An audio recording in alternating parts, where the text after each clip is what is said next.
Hello and welcome to the first of this year's In Conversation With for 2014.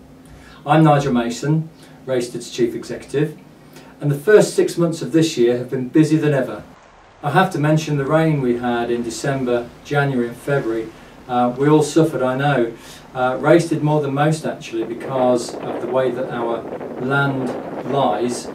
We have a valley going through the centre of our site.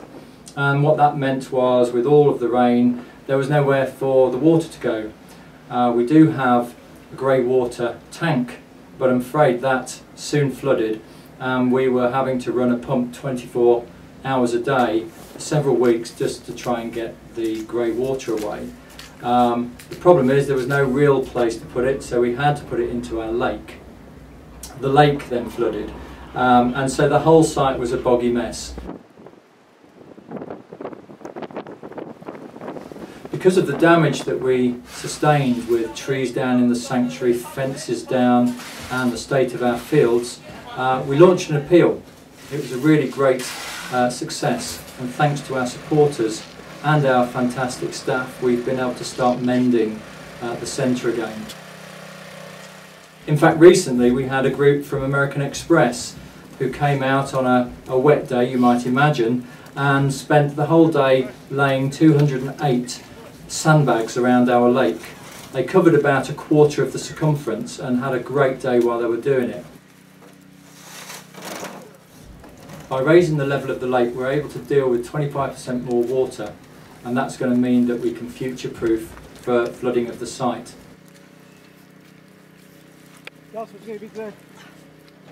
Not only were people generous with their money, but they also wanted to donate their time. As a result of that, we had a weekend when we invited all of those people to Raystede, and they helped us to sandbag the rest of the lake. Volunteers are the lifeblood of a charity like Raystede, and we welcome not only individuals but groups too. Recently we had a group from Waitrose who came to help us to build a part of our small animal unit. They spent 2 days with us and did a fantastic job, and we're very grateful to them. We have other groups as well throughout the year. We call it the Helping Hand Scheme, and we have groups from 5 to 70 people that can come along and complete a project in a day and see the work that they've done for us. In the film that follows, you're going to see the work that we do in all of our animal care sections at Raystede. I hope you enjoy.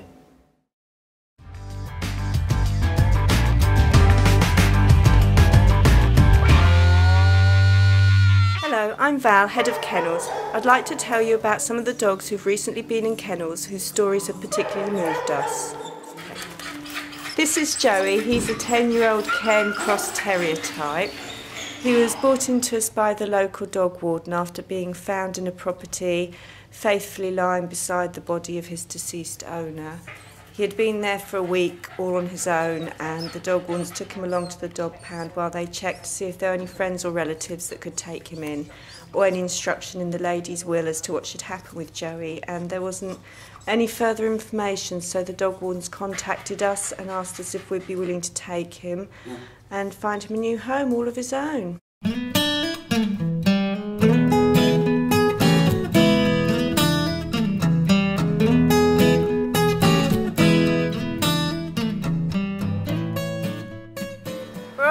To meet Storm. She's one of the dogs that came in as part of a group known as the 12 Huskies of Christmas.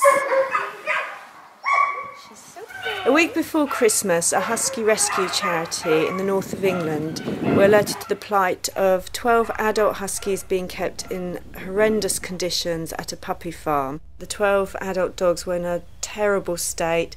They were thin, their coats were matted and smelly, they were living in their own filth. So they approached Raystede to see if we could take a couple of the more traumatised dogs. They transported the 2 dogs, Storm and Red, down to Raystede just over a month ago, and the dogs have been here being cared for by us and undergoing rehabilitation training. Because of the conditions and the way that the dogs were being kept at the puppy farm, they basically were not used to human contact. What little human contact they had was not very pleasant. And so walking out of those kennels into the big wide world was absolutely terrifying. stuff that we just wouldn't expect a dog to react to. They would react to just looking up and seeing the sky was enough. Feeling the wind against their fur is terrifying, the rain. Even though Storm is already 2 years old, she's missed out on so many things. She didn't know about wearing a collar, she didn't know about walking on a lead, she didn't really know about walking with people, or even actually walking in particular. Because of the confines of the kennel space she'd been kept in originally, she just used to circle, and she couldn't really stand up straight when she first arrived. She was so used to crouching and circling her sort of the confines of the kennel. It's all very sad to watch a dog having to learn these things that we just expect dogs to do.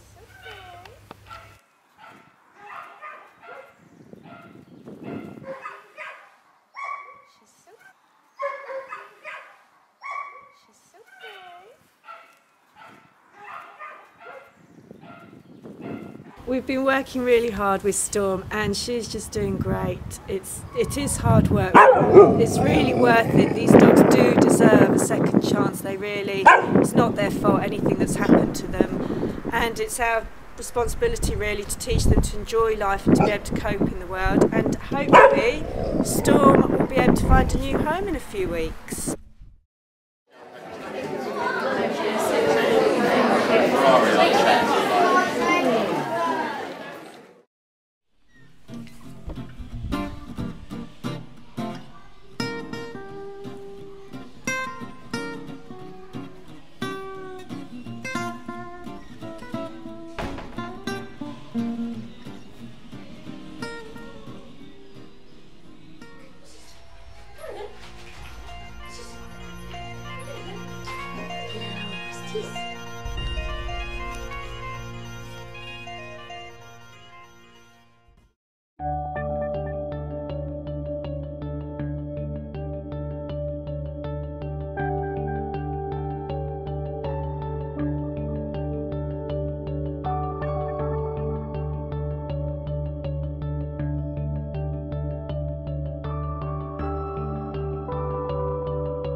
Head of aviaries. We're currently in the aviaries kitchen. This is our food preparation area.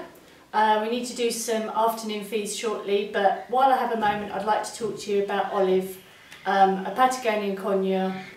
She's currently in an aviary and we've recently had to have her checked over for a few physical problems. Just early on, when she first arrived back at Raystede, a small spot-like swelling near her tail. This increased slowly in size over time. I suspected a potential feather cyst, as her feathers do grow rather oddly, if they grow at all, because she's mostly bald. Any growth is quite ominous, but it was not likely to be a tumour. The vet confirmed as much under general anaesthetic and found multiple impacted feathers. This basically means that a number of feathers were growing within the feather follicle under the skin, which potentially eventually would just become infected. This is Olive after the op, none the worse for wear. She's doing very well. She's got a few pals in the aviary. There's Joey, an African grey, who's quite a shy bird, Connie and Squawk, who are equally as plucked, and as much as it doesn't look very pleasant, they have as happy a life as we can provide. They play, they have companionship. Olive loves to play with her little stainless steel bowl, throwing it about the place. Paper bags we put in with lots of foraging and seed and that, so she has a good time with everything, and we do our very best to provide the right kind of environment.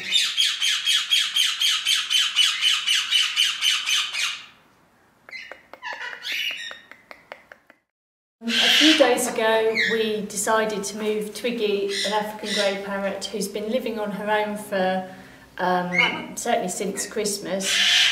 We decided to move her in with Joey, Olive, Connie and Squawk, a mixed aviary. If the introduction doesn't work, for instance if there's aggression or territorial behaviour, we need to be available to keep a close eye on that all the time. I was hopeful that they would be okay as their personalities were quite similar, but you never really know until you try it.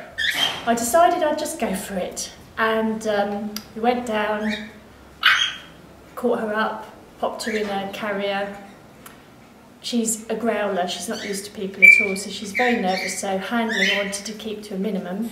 And then I brought her in, popped the carrier in the aviary, let her settle for a moment, get her bearings, opened the door and left it for her to come out as and when she was ready. A short while later, she came out and flew up onto the perch, quite close to Joey. Joey came down for a little look and decided he was in love. And this was almost like an instant, just lovely rapport they had with each other. I kind of wasn't expecting it to work so well. Often it doesn't work as well as that. What was lovely to see with Twiggy is that she's come out of herself a bit more now. So she's eating better, she's more curious about the different types of food now that she's with Joey. It's really nice for us to see Twiggy and Joey getting on so well, and for Twiggy to find a new companion again.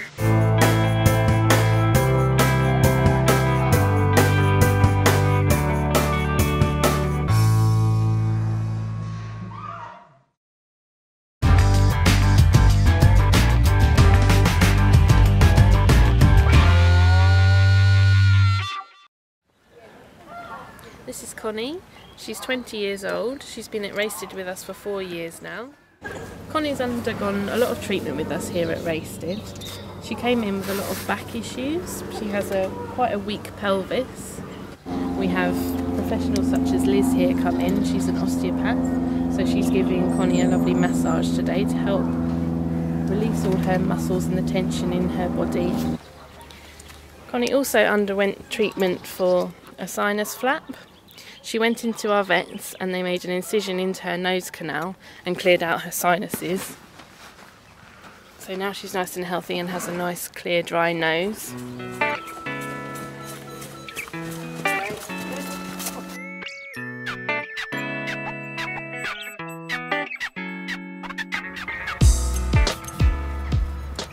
I'm Kieran from Equine and I'm going to tell you a little bit about our sheep Baby Bell.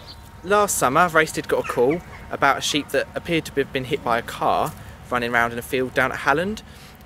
So a team of Raystede staff went down there to have a look and found Baby Bell. Turns out she wasn't hit by a car and actually she had this nerve damage, but they, after a bit of a time of it, they did manage to catch her eventually and bring her back to Raystede. Her story is she was born at a farm with a load of other sheep, and a couple of days old, her and her twin brother were attacked by a fox. Unfortunately her brother didn't survive, and she did survive, but she has got some nerve damage, which is why she walks slightly different to the other sheep and goats we've got here.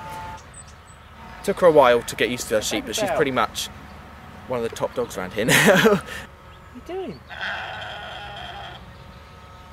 She's definitely a little lamb. When you call her to come in for their feed, the others sort of come trotting along, and she will bomb it across the field and leapfrog tree stumps, logs, hills, rabbit holes, whatever's in her way, she'll just fling herself over it.